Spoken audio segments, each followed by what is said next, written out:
Greetings, friends, and a warm welcome to the month of April. For this new month, we want to travel as a church through the biblical book of Matthew with a focus on salvation. Salvation, that is Jesus coming into this world to die and save mankind. The book of Matthew, as most of us will be aware, is the first book of the New Testament, and it's also one of the synoptic gospels alongside Mark and Luke. We call them the synoptics because they present similar narratives of the life and death of our Lord Jesus Christ. The book of Matthew, however, comes across as the most Jewish-centric of the three. This is because it makes a lot of references to the Old Testament prophecies to illustrate that Jesus was the long-awaited Messiah promised by God to Israel. The writer notes that Jesus was a descendant of Abraham, who was Israel's founding patriarch, and also David, who was Israel's most famous king, all to show that Jesus was a true Israelite and God's promised Messiah.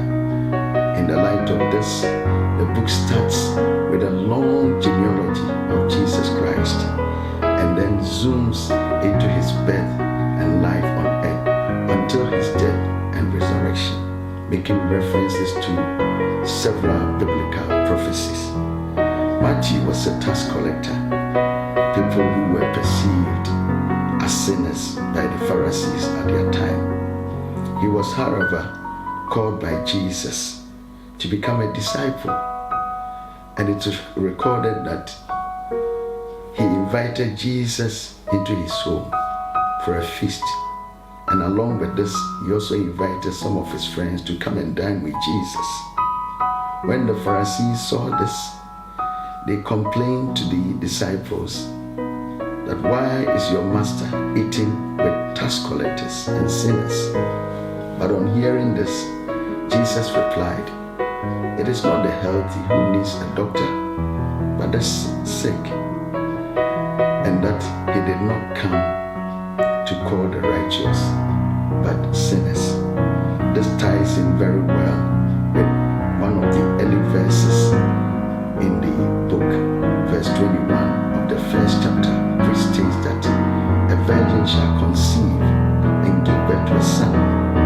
You are to give him the name Jesus, because he will save his people from their sins.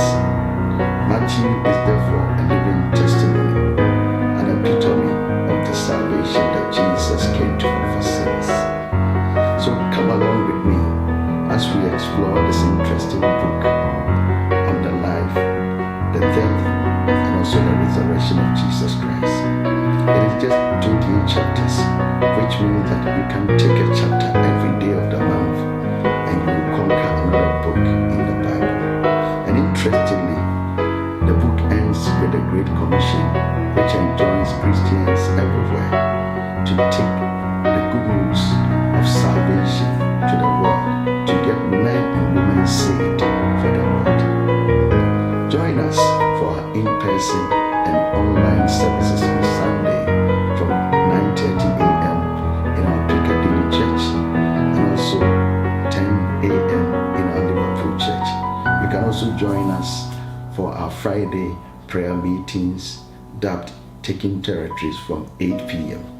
We are also available on all the social media handles, and we will be happy to fellowship with you.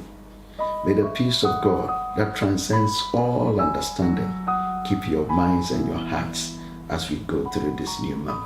Shalom, and God bless you.